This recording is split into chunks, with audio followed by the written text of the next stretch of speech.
Ratusan layang-layang menghiasi langit di Jembrana, tepatnya di Pantai Pengambengan, Kecamatan Negara, Jembrana. Ratusan layang-layang tersebut merupakan bagian dari lomba layang-layang yang bertajuk Kite Festival, serangkaian Jembrana Festival kedua.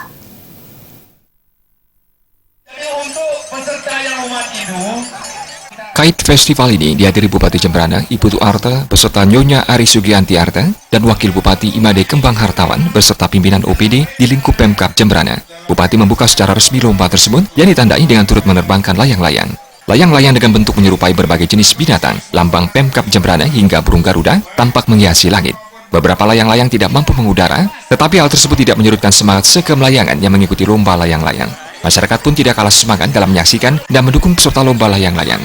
Lomba layang-layang rutin setiap tahunnya, dan ini merupakan lomba kali ke-6. Setelah tahun lalu di Penyaringan, lomba layang-layang kali ini digelar di Desa Pengambengan. Peserta lomba tidak hanya berasal dari Jembrana, tetapi juga luar kabupaten.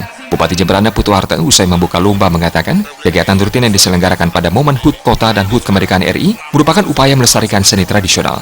Lomba ini juga memberikan kesempatan kepada sekelayang-layang di Kabupaten Jembrana untuk berkreasi menciptakan bermacam-macam model layang-layang baru.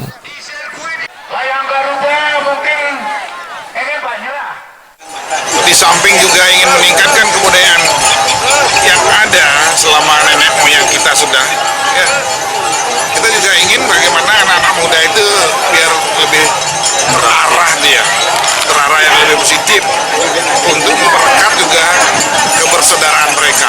Jadi mereka bisa dengan layang-layang seperti ini, sportivitas, demokratis, dan betul-betul budaya itu bisa mempererat tali silaturahmi mereka itu.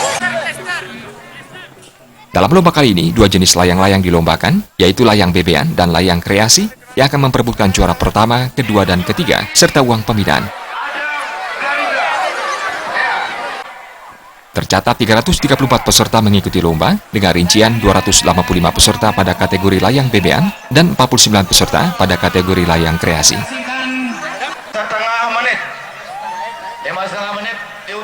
Surya Dharma, Biro Bali Pos Jembrana melaporkan.